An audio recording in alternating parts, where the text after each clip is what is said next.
ఆయన పరిశుద్ధ నామమును సన్నతింతుము. నా ప్రాణమా యెహోవాను సన్నతింతుము. ఆయన చేసిన ఉపకారములలో దేనిని మరువకుము. ఆయన నీ దోషములన్నిటినీ క్షమించువాడు, నీ సంకటములన్నిటినీ కుదుర్చువాడు, సమాధిలో నుండి నీ ప్రాణంతో విమోచించుచున్నాడు, కరుణా కటాక్షములను నీ కిరీటంగా ఉంచుచున్నాడు. పక్షిరాజు యవనం వలె నీ యవనము ప్రతిరక్షినట్టు మేలుతో నీ హృదయము నింపుచున్నాడు. యెహోవా నీతి క్రియలను జరిగించుచు బాధింపబడే వారందరికీ న్యాయము తీర్చును. మోషేకు తన మార్గం తెలియజేసింది, ఇశ్రాయేలు వంశస్థులకు తన క్రియలను కనపరచెను. యెహోవా దయాదాక్షిణ్యపూర్ణుడు, దీర్ఘశాంతుడు, కృపాసమృద్ధి గలవాడు. ఆయన ఎల్లప్పుడూ వ్యాజ్యమాడువాడు కాడు, నిత్యము కోపించువాడు కాడు. ఆయన మన పాపమును బట్టి మనకి ప్రతీకారము చేయలేదు, మన దోషమును బట్టి ప్రతిఫలమియ్యలేదు.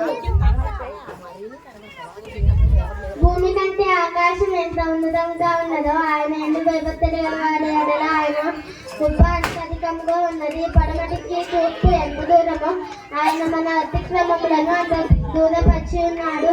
తండ్రి కుమారుని ఎడల జాలి పడినట్లు ఆయన ఎందు భయభక్తులు గలవారి ఎడల జాలి పడును. నదిని ఆయువు గడ్డవలే ఉన్నది, అడవు పువ్వు పూయినట్లు వాడు పూయును, దాని మీద గాలి వీచగా అది లేకపోవును. ఆయన నిబంధనను గైకొనుచున్నాడు. ఆయన కట్టడలను అనుసరించిన వారి మీద, ఆయన యందు భయభక్తులు గల వారి మీద ఆయన కృప యుగ యుగములు నిలిచిన వారి నీతి వారి పిల్ల తరంలో నిలుచును.